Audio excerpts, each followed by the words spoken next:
I would tell you that certainly I think we all feel tired. We've been involved in this journey since really post George Floyd, and it's been, the pace of where we are working now, what we're working on now is totally transformed.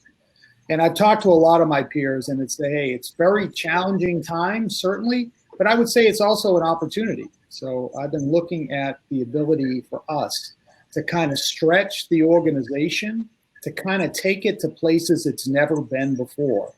So to me, I feel very, buoyed by the fact that, we are able to have the types of discussions that we've only been thinking about or been trying to have, but couldn't get to. And now I'd say it's all on the table. What can you tell us about the early moments of the pandemic and the conversation about race and inclusion that was the foundation of the work that you're probably doing now? Yeah, I mean, it started with a very clear and strong commitment from the top, from Mary herself, and she stated up front, we want to be the most inclusive company in the world. Well, I can tell you that's a pretty big, let's go after this one. I would say, though, I think a lot of it came down to listening sessions, and they could have been task force, but really having senior leaders actually connect with the employees and actually hear their experiences firsthand. And I think that was transformational. It afforded the opportunity for leaders that may not get that perspective to hear it loud and clear.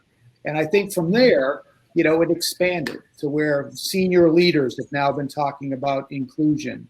We have an inclusion advisory board. Certainly we've had external forums before, but being able to bring some external partners along with senior leaders to have this discussion around social justice and racial equity has been kind of the new dynamic that we've been having inside the organization itself. So it's beyond just making, monetary commitments externally. It's about having the discussions internally and then bringing it forward.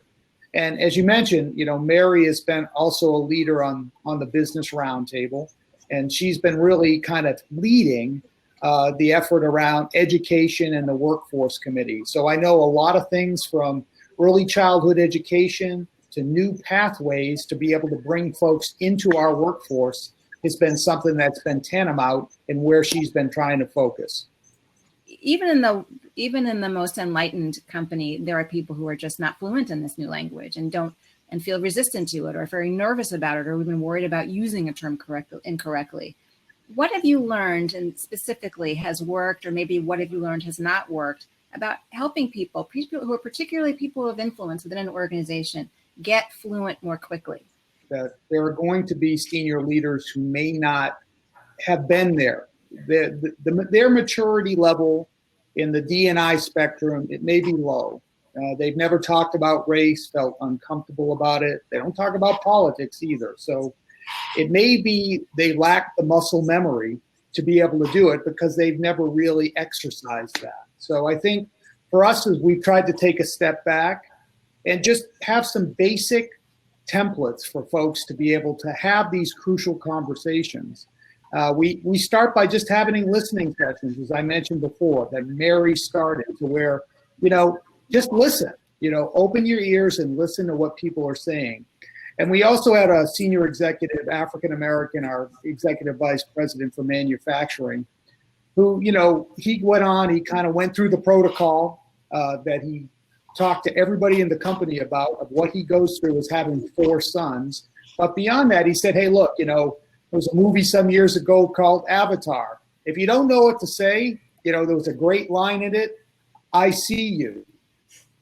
Start with that and see where the discussion goes, right? So I think for us, it was, understanding that there may be some people that just are going to be uncomfortable, and it's okay for them to feel uncomfortable. It's meeting them where they're at and then being able to afford them tools to be able to have the dialogue that we expect in the organization.